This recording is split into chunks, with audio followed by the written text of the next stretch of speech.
یہ میری خوش قسمتی کہ میں حضور کا امت ساری زندگی اس کا شکریہ ادا کرتا رہوں تو کہ شکر ادا.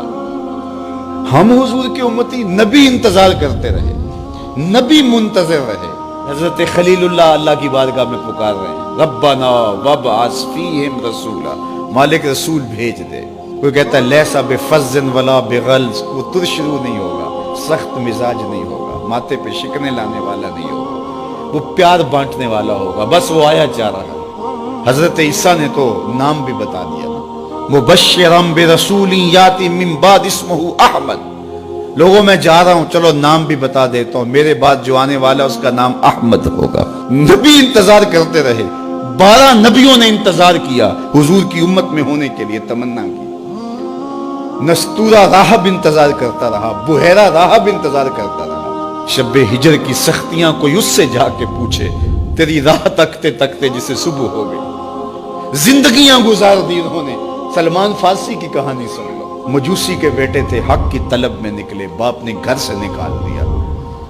ایک پادری کے پاس جا کے رکے, زندگی بھر اس کی نوکری کی. جب اس کا آخری وقت آیا, اس نے کہا میری تدفین کے بعد غموریہ چلے جانا, وہاں کا پادری خدا رسیدہ ہے, تجھے اس سے کچھ مل جائے گا. کہتے میں وہاں سے غموریہ آ گیا. پھر اس پادری کی ساری زندگی خدمت کی. جب وہ مرنے لگا تو اس نے کہا کوئی ایسا شخص نہیں ہے جس کے پاس اب میں تجھے بھیجوں, لیکن نبی آخر الزمان کے ظہور کے لمحے آ گئے. تو یہاں سے یثرب چلا جا, وہ اس نبی کی ہجرت گاہ ہوگی, تیری زندگی سنور جائے گی.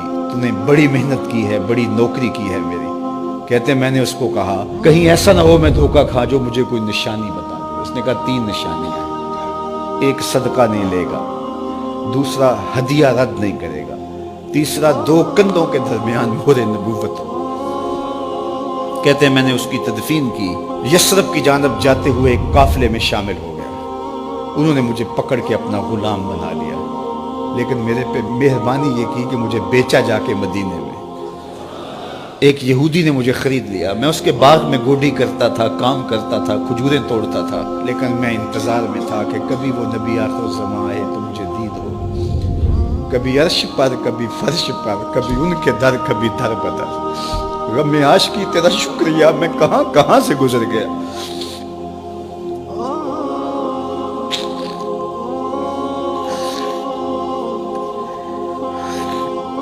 کہتے ہیں ایک دن میں اپنے باغ میں کھجوریں توڑ رہا تھا کہ ہواؤں میں مستی پیدا ہو گئی, اور ہر سمت سے طلع البدر علینا کی صدائیں گونجنے لگی. میں سمجھ گیا کہ وہ لمحے آ گئے. میں نے چھلانگ لگا دی اور دوڑ پڑا.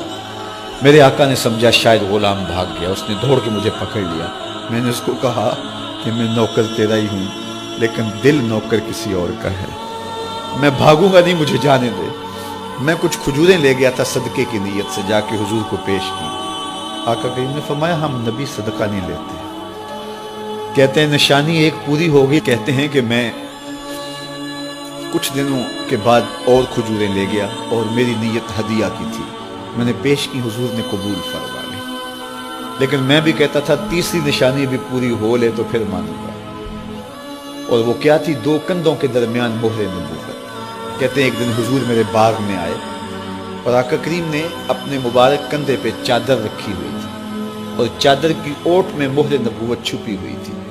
اور میں پیچھے ہو کے دیکھتا تھا, اور میری آرزو یہ تھی کہ کوئی تیز جھونکا ہوا کا آئے اور چادر ہٹ جائے اور میں مہر نبوت کی زیارت کر لوں. حضور میرے ارادہ قلب سے آگاہ ہوئے. فَأَلْقَى إِلَيَّ رِدَاءَهُ, حضور نے چادر اتار کے میری جانب پھینکی, اور پھر ایسے رخ کر کے فرمایا انظر الی ما امرت بہ, اس پادری نے جو بتایا تھا دیکھ لے آ کے. تو کہا میں نے دیکھا کہ حضور کے کندھوں کے درمیان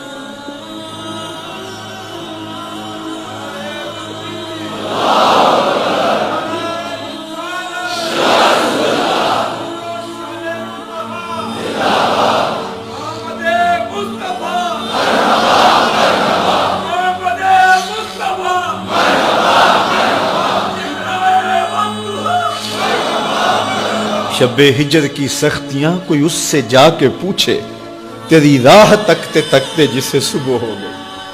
ہم نے تو کوئی انتظار نہیں کیا نا, ہم نے تو کوئی دکھ نہیں سہا, ہم سوئے تھے مقدر جاگ اٹھے.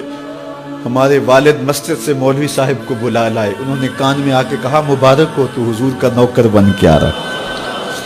میرے والد گرامی ایک شعر جھوم کے پڑھا کرتے تھے, محمد جانے جانا ہے پیغمبر ہو تو ایسا ہو, رسولوں کی بشارت سے مبشر ہو تو ایسا ہو, امر توقیر کا سب کو موکر ہو تو ایسا ہو, کیا ہم کو غلام ان کا مقدر ہو تو ایسا ہو.